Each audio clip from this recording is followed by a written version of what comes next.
Hey everybody, and welcome to my in5 series where I cover a topic in about 5 minutes. L. Colette writes in and says they're looking to get a TX-6, or at least considering it, and had a few questions. So the first part of the question was, when recording, does it record compression and effects on top of each individual track?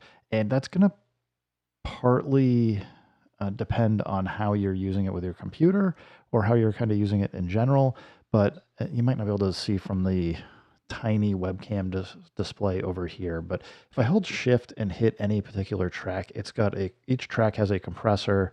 It's got a dB gain, so you can increase the volume. It's got a pan, it's got a filter, and it's got an EQ. And then we're back to compressor. So I think the best way to try and explain is like you get each of those per track.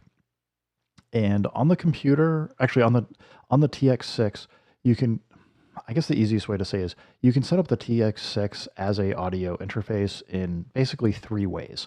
The first way is just each line that comes from the TX6 goes over to the computer after it has been gone through compressor, the EQ, filters, and all of those effects that are available.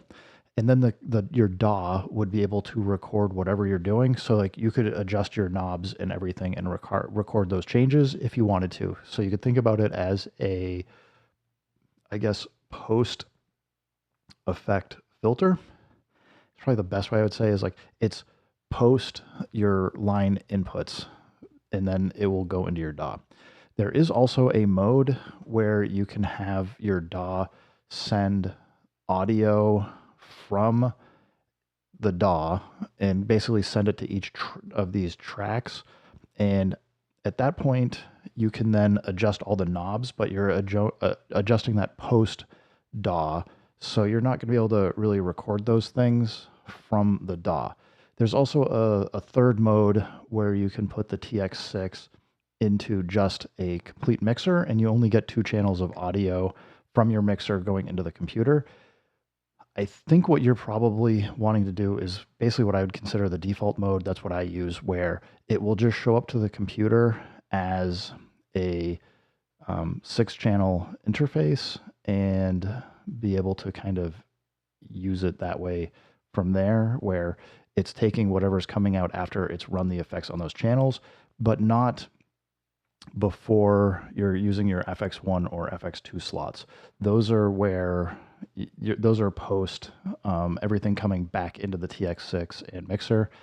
I don't know if I'm doing a good job explaining this very well, but definitely check the manual out. I think it will do what you're looking to do, no problem. Your other question was about being able to plug in a USB charger to bypass using the internal battery.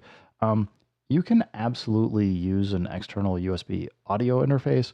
I would say that it can be hit or miss, whether you're even using like a wall wart, a power supply, or just charging from like an iPad or computer.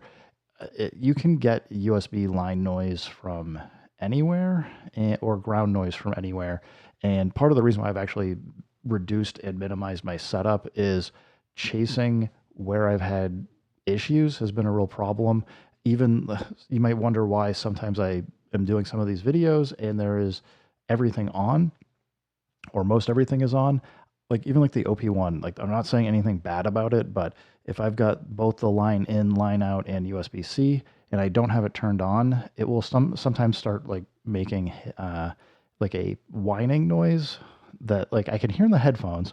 It doesn't always get recorded onto the audio when I'm doing the videos, but it is there. Even if I just hear it in my headphones, it drives me nuts and can kind of break my concentration. And when it makes it to the videos, it's really annoying because I don't always know or can tell that it's done that. So, it is a very real concern.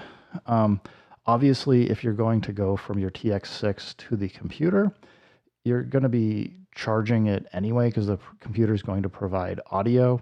But I would say, if you're going to consider doing it, be prepared to iterate through different cables and just plug in one thing at a time and try and figure out if you're introducing any line noise or not.